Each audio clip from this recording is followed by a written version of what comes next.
I am Dr. T.P. Shashikumar, retired space scientist. We are discussing the subject geography towards UPSC, Civil Service Prelims exam. Having discussed about population geography, human geography, we are now moving towards the economic geography. When we discussed about the human geography, we also discussed how evolution happened, the anthropology part of human evolution, people movement, concept of places, location, and its influence on the geography, resources, transportation, etc., etc. We see a large knowledge is to be gathered on economic geography because people are for development. The earth becomes a world because of development. The major component of development is learned or understood from the subject called economic geography. So the primitive gathering and the hunting life of human, when they had less resources, they started moving for finding items to eat, towards agriculture, towards fishing, towards gathering what is required for living, the minimum resources required. People started moving from one place to another place. Then the concept of settlement came. Because of the settlement, people started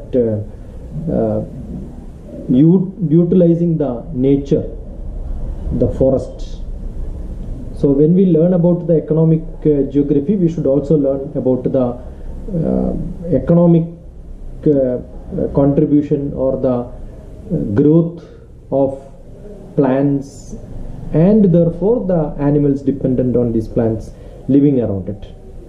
Therefore, when we talk about economic geography, the world of forest resources is the first major part which we have to learn, in which we have got the tropical rainforest, the monsoon forest, the temperature based level mixed forest, the Mediterranean forest, and coniferous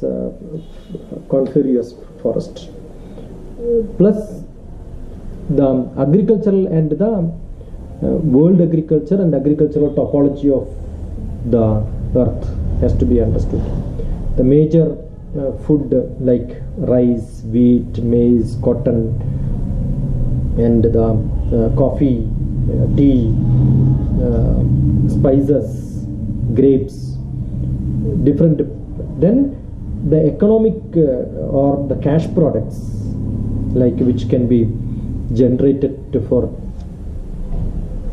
creating products with the help of advanced technology. How people started moving, shifting cultivation from the normal food-based product to the cash products. How the pattern of agriculture have changed. How the modern agricultural patterns changed the economy of the world.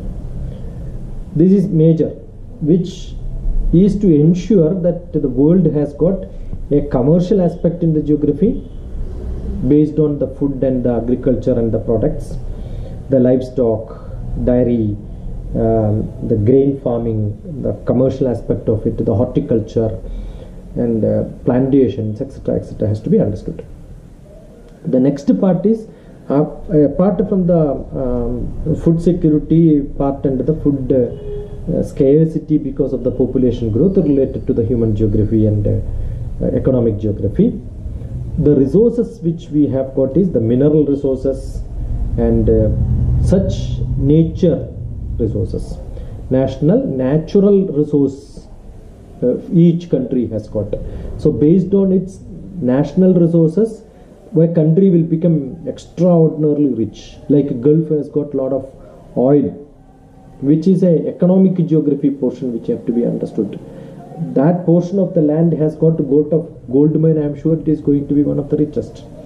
Like minerals available and the energy which can be produced out of this. Therefore, oil, coal, the petroleum aspects, and the carbon, hydrocarbons, Even water becomes a great resource because the electricity which is produced depends on the water available, the hydroelectricity. And today now we are going to move a non-geography based, probably based on the atomic energy concepts, the nuclear power which is going to become the most powerful. But today it is more based on the geography, because nuclear and atomic energy has got less role to play. So therefore today energy concept is full of economic concept, because wherever energy is more, economy is more. Wherever economics have to be generated, energy has to be improved. So I remember I writing an article on Gujarat become powerful through power. Power means the electricity. To understand the economy of a state or a nation, it's easy to understand how much electricity they are utilizing. The demand of electricity is directly proportional to the demand of development, or the growth of development which it has got. That is as of today, because it's highly geographically related. So the energy crisis is also there because most of the energies are minimum. Therefore there are rationing. Therefore the price is higher. Because of the price is higher, the development growth will become less. The effects, not as a region, not as a nation, but as a whole world, the energy crisis is going to be a big problem, because the oil may be vanishing from this earth after a few years, and we will have to wait for millions of years for its reoccurrence. Okay, so this is what is to be done. The industrial development is basically one of the development which is more focused towards the economic development. But no industry can sustain without energy.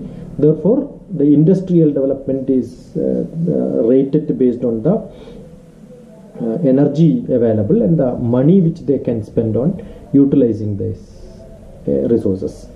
So major industrial centers in the world, India is not reaching very close to anywhere. USA, maybe Canada, Britain, France, Germany, Italy. That's why they are called a developed nation.